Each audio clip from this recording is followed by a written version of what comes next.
पहला कदम उठ जाए बस। बच्चे का कदम मंदिर के लिए आ जाए, उपदेश सुनने के लिए उसका उठ जाए, एक बार बस वो अपनी इच्छा से आ जाए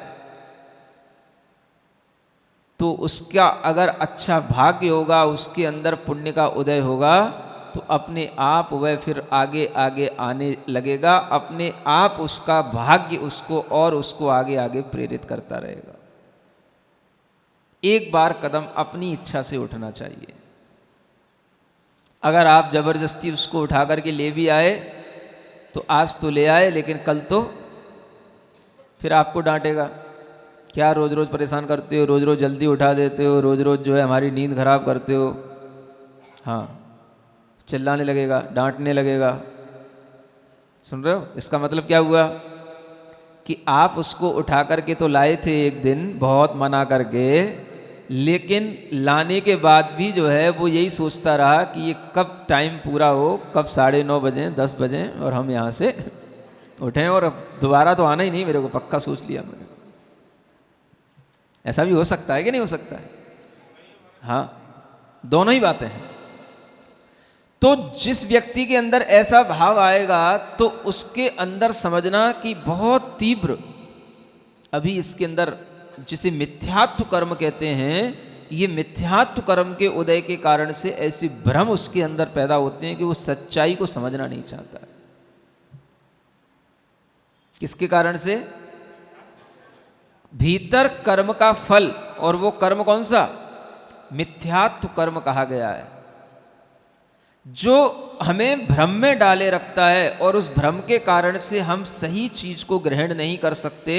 ये उस कर्म क्या देन होती है, और अगर कभी सही जगह पर आ भी जाए तो वो कर्म उसको उठा करके बाहर ले जाता है, और दोबारा आने की वो कसम खा लेता, मैं आऊंगा नहीं दोबारा। और जिसके अंदर ये मिथ्यात्व कर्म का उदय मंद होगा, ये कर्म जो है अगर तीव्रता के साथ नहीं होगा, मंद उदय होगा, तो वह व्यक्ति एक बार सुनने के बाद में कहेगा अच्छा तो लगता है, समझ में भी आता है, बड़े परिणाम शांत बनते हैं, ज्ञान भी बढ़ता है, चलो एक बार फिर चल के देखते हैं। दोबारा भी उसका मन अपने आप आने को करेगा, अगर उसके अंदर भ्रम की कमी होगी, मिथ्यात्व का उदय मंद होगा तो। आपको इसलिए बता रहा हूं कि आप ऊपर ही ऊपर ना देखा करें, थोड़ा सा भीतर भी दृष्टि डाला करें।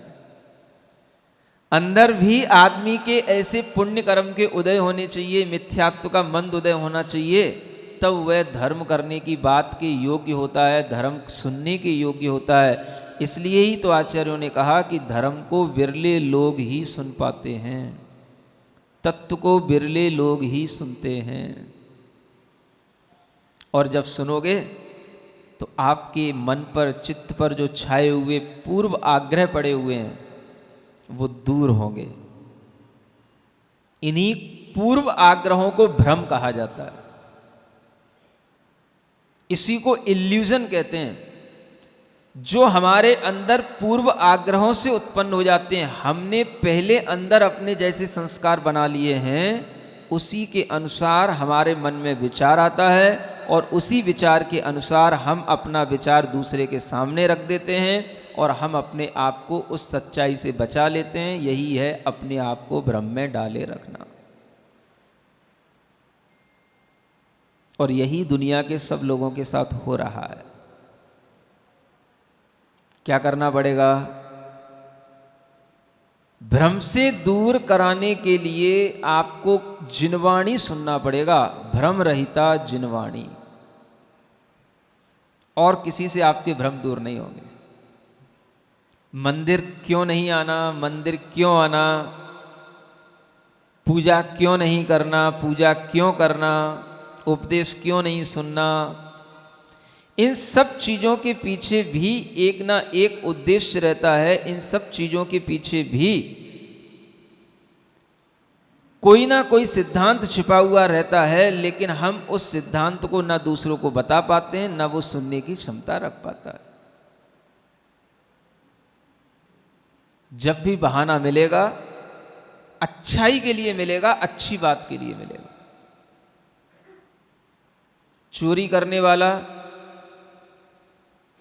किसके लिए बहाना करेगा? चोरी करने के लिए कि चोरी नहीं करने के लिए? वो बहाना ढूंढेगा, मुझे चोरी करना है तो इस बहाने के साथ करना है। हिंसा करने वाला हिंसा करेगा, मुझे हिंसा करना है इस बहाने के साथ करना है।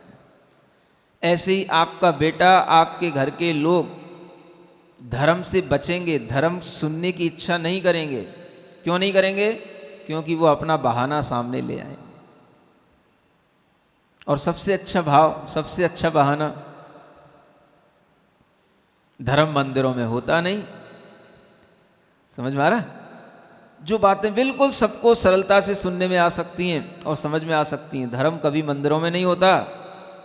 धर्म तो अपनी आत्मा में होता है। मंदिर जाने से क्या होता है? अपनी आत्मा को देखो, अपनी आत्मा को अच्छा बनाओ। अब उनसे ये पूछो कि तुमने अपनी आत्मा को कितना अच्छा बना लिया जो तुमको अब मंदिर भी अच्छा नहीं लग रहा है। मतलब इतनी अच्छी हो गई तुम्हारी आत्मा कि तुमको अब मंदिर भी अच्छा नहीं लग रहा है। मंदिर के बिना ही तुम्हारी आत्मा इतनी अच्छी हो गई। ऐसे कौन से मंदिरों में जाते हो, कौन सी जगह जाते हो जहाँ पर जाने पर तुम्हारी आत्मा इतनी अच्छी हो गई कि अब तुम्हें मंदिर भी जाने की जरूरत नहीं? समझ में आ रहा है? कहीं ना कहीं तो जाता ही होगा, कुछ तो अच्छा लगता ही होगा। अगर मंदिर अच्छा नहीं लग रहा है तो क्या अच्छा लग रहा है? जो अच्छा लग रहा है उसको करने के लिए वह बहाना ले लेता है और सामने कह देता है कि मंदिर में धर्म नहीं होता, धर्म तो अपने भावों में होता है। तुम्हें पता नहीं है, भगवान महावीर स्वामी ने कहा है भावों से ही धर्म होता है। हैं? बस इतनी सी बात है और उसने आपका मुंह बंद कर दिया, बस बात खत्म। अब इससे ज़्यादा कुछ कहोगे तो बात बढ़ जाएगी। भ्रम तो जो अंदर थे वो तो सब पड़े ही हुए हैं। और ये भी एक भ्रम है कि हम ये जो कह रहे हैं कि भावों से धर्म होता है, तो हमें ये तो पता हो कि वो भाव कौन सा है जिस भाव से धर्म होगा। वो तो हमारे अंदर है, वो तो अपना भाव है। हमने कर लिया ना, हमने धर्म कर लिया, अपने भावों से कर लिया। तुम ही जाओ, तुम ही सुनो उपदेश, तुम ही जाओ मंदिर। हमने कर लिया, अपने भावों से धर्म कर लिया। क्या उसने कुछ कर लिया? क्या कुछ कर लेता है? क्या उसके भाव इतने अच्छे हो जाते हैं? दूसरों के लिए तो कह देगा। अगर उससे कभी आपको थोड़ी सी भी गुस्सा देखने में आ गई तो वो कहेगा यही सीखते हो मंदिर जाके। देखो उसके लिए कितना बड़ा हथियार सामने आ गया। अपने को किस तरीके से वो बचा लेता है और आपके ऊपर कैसे अटैक कर देता है, और वो धर्म के ही हथियार को सामने रख लेता है। आप मंदिर जाते हो ना, पहले मुझ पे गुस्सा करना छोड़ो। कितना बढ़िया हथियार है। नहीं समझ में आ रहा है? मुझ पे गुस्सा कर रहे हो, मंदिर जाते हो, यही मंदिर में सीखते हो जाके। गुस्सा तो कम होता नहीं है। पूजन करना है, विधान करना है, उपदेश सुनना है, क्या करना है इससे? गुस्सा कम होता नहीं, भाव शुद्ध होते नहीं। उससे पूछो, अब कुछ भी पूछोगे तुमको जवाब देगा उल्टा। लेकिन समझो खुद पहले, और ये समझो कि अगर ये अपने आप को बचा रहा है तो किस भाव से बचा रहा है? इसको वह काम नहीं करना है इसलिए अपने आप को बचा रहा है। इसके मन में बैठा है कि हमें वहां जाकर के टाइम वेस्ट करना नहीं करना है। उसे वो चीज क्या लग रही है? टाइम वेस्ट की चीज लग रही है। तो अपने मन के भाव को बचाने के लिए वो आपके सामने इस तरीके से बोलता है। अपने भाव अपने आप शुद्ध हो जाते हैं, अपने आप हो जाते हैं, तो उसको देखो या उससे पूछो, क्या इसको कभी गुस्सा नहीं आता? तेरे भाव शुद्ध है, चल तू मंदिर नहीं जाता, तेरे को गुस्सा नहीं आता? तुझे जिद नहीं आती कभी? जिद क्यों करता है? जो काम गलत है हम उसके लिए मना कर रहे हैं और फिर भी नहीं मान रहा है, तो इसका मतलब है तेरे भावों से वो काम सब अच्छा हो रहा है। तेरे भाव शुद्ध हो गए। भावों की शुद्धि अगर इसी तरीके से हो जाती होती तब तो फिर भगवान को कभी उपदेश भी देने की जरूरत नहीं पड़ती, सबके भाव अपने आप शुद्ध हो जाएंगे, अपने आप सब हो जाएगा। न तीर्थ क्षेत्रों की जरूरत पड़ती, न कभी धर्म मंदिरों की जरूरत पड़ती, और न कभी किसी भी तरीके से धर्म के आयोजन करने की जरूरत पड़ती। भाव शुद्धि के लिए भी कुछ बाहरी शुद्धियों की आवश्यकता पड़ती है। भाव शुद्धि के लिए भी हमें उस द्रव्य शुद्धि की आवश्यकता पड़ती है, क्षेत्र शुद्धि की आवश्यकता पड़ती है, स्थान शुद्धि की आवश्यकता पड़ती है, जहां पर पहुंचने के बाद अपने भाव अपने आप शुद्ध होने लग जाते हैं। घर में बैठे बैठे ही अगर भाव शुद्ध होते तो कभी तीर्थंकरों को घर छोड़ करके जाने की क्या जरूरत पड़ती? क्या सुन रहे हो? घर में बैठे बैठे ही अगर सारा का सारा क्रोध शांत हो जाता तो भगवान पार्श्वनाथ को वन में जाने की दीक्षा लेने की क्या जरूरत पड़ती? घर में बैठे बैठे ही सब प्रकार की चित्त शुद्धि होकर के आत्म शुद्धि हो जाती तो बाहर जंगल में बैठ करके तपस्या करके आत्म शांति के लिए अभ्यास करने की क्या जरूरत पड़ती? सब शुद्धियां, सब बातें अगर घर में ही होती तो आदमी के लिए कभी भी घर से हट करके दूसरी शुद्ध जगह मंदिर इत्यादि बनाने के लिए कभी कोई आवश्यकता पड़ती ही नहीं।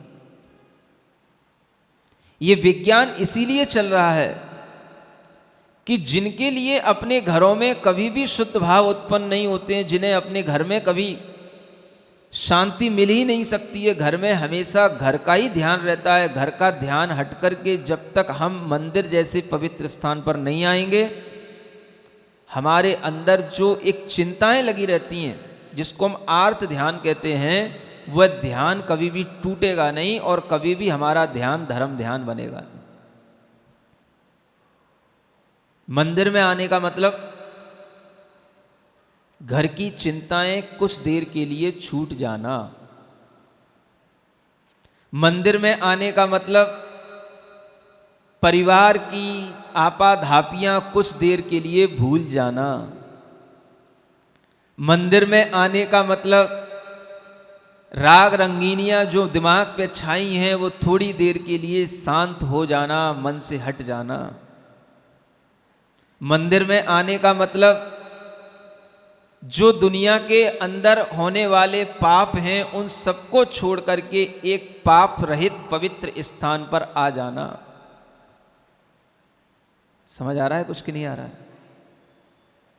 जब तक हम मंदिर नहीं आएंगे, घर पर ही रहेंगे और घर पर ही भाव शुद्धि की बात करेंगे तो बात तो कर लेंगे, बात तो हो जाएगी, लेकिन होगा कुछ नहीं, सिर्फ बात ही होगी। क्योंकि बात करने के लिए कुछ करना नहीं पड़ता है, किसी से कुछ कहने के लिए हमें कुछ करने की जरूरत नहीं है, कहना तो बहुत आसान है। भावों की शुद्धि बना लो, भावों की शुद्धि रखो, कहीं कुछ जानने की आवश्यकता नहीं है। भगवान महावीर का भी उदाहरण देगा, पार्श्वनाथ का भी दे लेगा, लेकिन उसे ये नहीं मालूम होगा कि भगवान पार्श्वनाथ भी भाव शुद्धि बनाने के लिए घर छोड़ करके जंगल गए थे। हा? भगवान महावीर स्वामी ने भी भाव शुद्धि बनाने के लिए अपना परिवार छोड़ा और बाहर आकर के बिल्कुल निष्प्रय होकर के एकांत में बैठ करके तपस्या किए। तो भाव शुद्धि के लिए भी कुछ करना पड़ता है कि नहीं करना पड़ता? केवल ताने मारने के लिए ये उपदेश है एक दूसरे को? भाव शुद्धि बना लो, अपने भाव अच्छे रखो। कभी भी अगर थोड़ी भी गुस्सा आ गई आपको तो समझ लो कि आपका मतलब अब तो जो है ना, जितना भी भाव था वो गया सब। मतलब उसके सामने बिल्कुल ऐसा बन जाओ, वो क्या चाह रहा है आपका बेटा, कि आप उसके सामने ऐसा बन जाओ कि वो आप पे गुस्सा करता रहे और आपको गुस्सा ना आए। सुन रहे हो? आप उसको अपनी बात मत बनवाओ, वो आपसे कुछ कहे तो आप उसकी बात मानो। क्योंकि आप मंदिर जाते हो ना, तो आपकी भाव शुद्धि होना चाहिए पहले। मतलब वो आपको अपने अंडर में रखना चाहता है, वो आपको अपना पाठ पढ़ाना चाहता है, वो आपको सही बनाना चाहता है। और उससे क्या होगा? उससे उसका काम बन जाएगा। वो जहां जाना चाहिए हम जा रहे हैं, गुस्सा नहीं करना। कितना बड़ा खेल है देखो, ये समझदार लोगों का खेल है, समझ में आ रहा है ना। तुम गुस्सा नहीं करना, तुमने गुस्सा की तो फिर देखो तुम्हारी भाव शुद्धि नहीं, क्योंकि तुम मंदिर जाते हो, फिर मैं मंदिर नहीं जाऊंगा। अब ये कौन समझाए उसको कि अगर हम कोई भी सही बात भी तुझे समझा रहे हैं और हमें थोड़ा सा जोर से भी बोलना पड़ रहा है, तो ये कोई भाव शुद्धि बिगड़ने की बात नहीं है, ये कोई क्रोध नहीं है, ये तो उपयोगी चीजें। इसके बिना तो किसी भी गृहस्थ का कोई जीवन चल ही नहीं सकता। कोई गृहस्थ कभी ऐसा बन सकता है कि जिसको कभी क्रोध ही ना आता हो?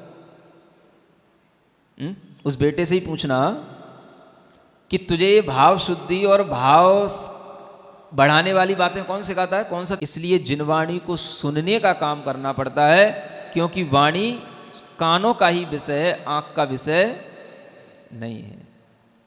जिनवाणी देखते रहोगे तो कुछ नहीं होगा, हाथ जोड़ते रहोगे तो कुछ नहीं होगा। किससे होगा? उसको सुनो, किसी से भी सुनो। गुरु से नहीं सुन पा रहे हो कोई बात नहीं, अपने घर के ही लोगों से सुनो, सुनो उसी को।